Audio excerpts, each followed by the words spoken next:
Je voulais revenir sur. Alors, tu as écrit un certain nombre d'articles, hein, mais moi, je voudrais revenir sur un article qui m'a particulièrement marqué, puisque c'est mon préféré en réalité sur le site, puisqu'il va, je trouve, assez en profondeur. Il pourra aller plus loin, mais il va déjà extrêmement loin.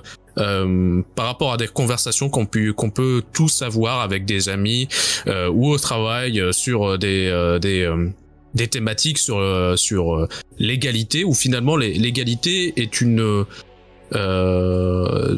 c'est un bien moral, c'est-à-dire que c'est l'évidence même pour tout le monde en France. À chaque fois que vous parlez à quelqu'un, il faut tendre vers l'égalité sans qu'on comprenne vraiment pourquoi. Et je trouve que cet article justement écrit sur cette thématique, et donc il s'intitule l'égalité immorale, injuste, indésirable. Déjà, en France, j'ai jamais lu un truc comme ça. Égalité de points, immoral, injuste, indésirable. Alors, juste pour citer une toute petite phrase, l'impératif éthique de l'égalité est lié à deux mythes. La théorie marxiste de la valeur, de laquelle découle celle de la propriété, ainsi que la table rase existentialiste. Est-ce que tu pourrais nous parler un peu de ces deux éléments dont tu parles dans cet article, pardon. Si tu veux, comme je te disais au départ, c'est que l'idée de rage, c'est quand même juste surtout de discuter de choses qui nous intéressent. Et globalement, j'ai toujours été intéressé par le fait de se poser des questions sur ce qui pourrait être considéré comme des truismes, si tu veux. Et comme tu le disais si bien, en fait, l'article part du principe que c'est quelque chose qui est accepté. Et il faut premièrement se poser la question pourquoi. Et deuxièmement, se dire pourquoi est-ce que c'est complètement con. Toi, tu disais que l'article allait en profondeur sur le sujet. Alors, je suis pas d'accord. Pour moi, ce que j'essaie de faire, c'est d'aller à l'essentiel sur plein de sujets différents pour arriver à la conclusion que l'égalité, ça c'est naze.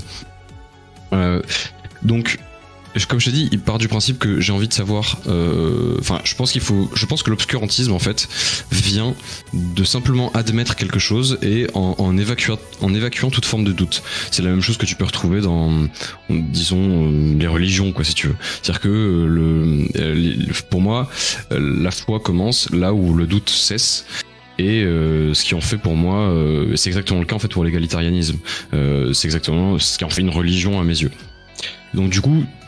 Ouais, et puis l'idéologie aussi, à bien des égards, où on a des certitudes qui sont basées sur on sait pas quoi, c'est des certitudes, il y a plus de doute, et puis c'est bon, de ça on construit tout un enchaînement de politiques à mener.